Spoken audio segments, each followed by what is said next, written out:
en este periodo de la más inmunda corrupción pública y privada. En otras palabras, como lo hemos repetido durante muchos años, nada ha dañado más a México que la deshonestidad de los gobernantes y de la pequeña minoría que ha lucrado con el influyentismo.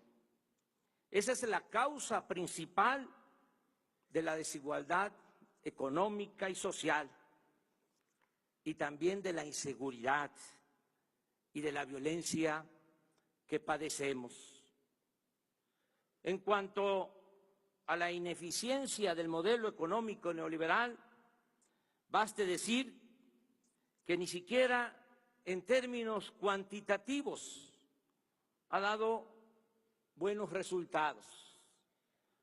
Recuérdese que en cuanto a la política económica aplicada durante el periodo neoliberal de 1983 a la fecha, ha sido la más ineficiente en la historia moderna de México. En este tiempo, la economía ha crecido en 2% anual, y tanto por ello como por la tremenda concentración del ingreso en pocas manos, se ha empobrecido a la mayoría de la población, hasta llevarla a buscarse la vida en la informalidad, a emigrar masivamente del territorio nacional o a tomar el camino de las conductas antisociales. Lo digo con realismo y sin prejuicios ideológicos. La política económica neoliberal ha sido un desastre, una calamidad para la vida pública del país.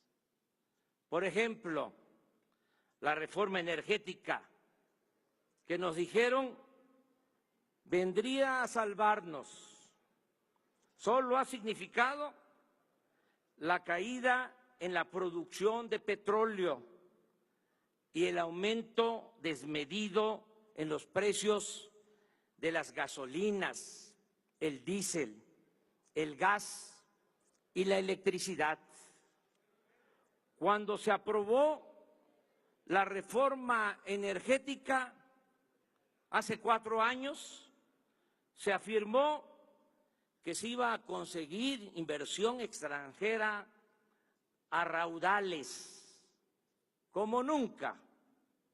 El resultado es que apenas llegaron 760 millones de dólares de capital foráneo, lo que únicamente representa el 1.9% de la incipiente inversión pública realizada por Pemex en el mismo periodo, y apenas el 0.7% de la inversión prometida.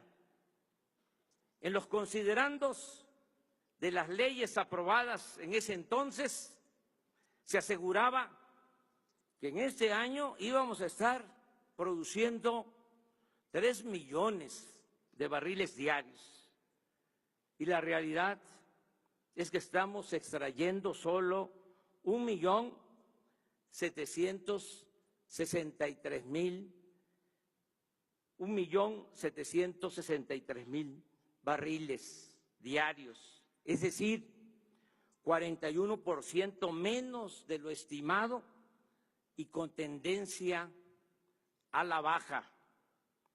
Es tan grave el daño causado al sector energético nacional durante el neoliberalismo que no solo somos el país petrolero que más gasolinas importa en el mundo, sino que ahora ya estamos comprando petróleo crudo para abastecer a las únicas 6 refinerías que apenas sobreviven Téngase en cuenta que precisamente desde hace 40 años no se construye una nueva refinería en el país. Aquí agrego otros saldos de la política económica neoliberal o neoporfirista. De México es originario el maíz, esa planta bendita, y somos la nación que más importa maíz en el mundo. Antes del neoliberalismo producíamos y éramos autosuficientes en gasolinas, diésel, gas, energía eléctrica. Ahora compramos más de la mitad de lo que consumimos de estos insumos. En este periodo, el poder adquisitivo del salario mínimo se ha deteriorado en 60% y el salario de los mexicanos es de los más bajos del planeta. Y por lo que hace a la violencia, estamos en los primeros lugares del mundo. Según la última medición de Transparencia Internacional, ocupamos el lugar 135 en comparación con 176 países evaluados. Ocupamos el lugar 135 en corrupción entre 176 países evaluados. Y pasamos a ese sitio luego de estar en el lugar 59 en el 2000, subir al 70 en el 2006, escalar al 106 en el 2012 y llegar en 2017 a la vergonzosa posición en que nos encontramos. Por eso insisto, el distintivo del neoliberalismo es la corrupción. Suena fuerte, pero privatización ha sido en México sinónimo de corrupción. Desgraciadamente, casi siempre ha existido este mal en nuestro país, pero lo sucedido durante el periodo neoliberal no tiene precedente.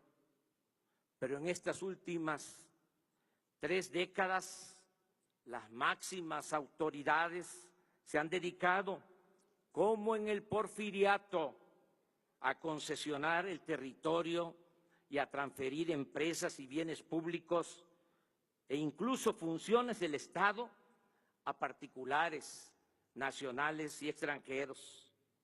No se trata, como antes, de actos delictivos individuales o de una red de complicidades para hacer negocios al amparo del gobierno. En el periodo neoliberal, la corrupción se convirtió en la principal función del poder político. Por eso, si me piden que exprese en una frase el plan del nuevo gobierno, respondo: acabar con la corrupción y con la impunidad.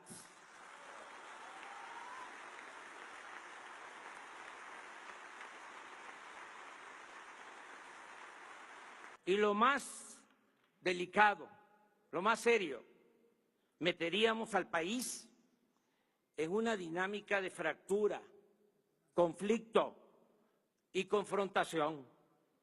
Y ello nos llevaría a consumir tiempo, energía y recursos que necesitamos para emprender la regeneración verdadera y radical de la vida pública de México, la construcción de una nueva patria, la reactivación económica y la pacificación del país. Estamos ante un asunto político de Estado, y como tal debemos enfrentarlo.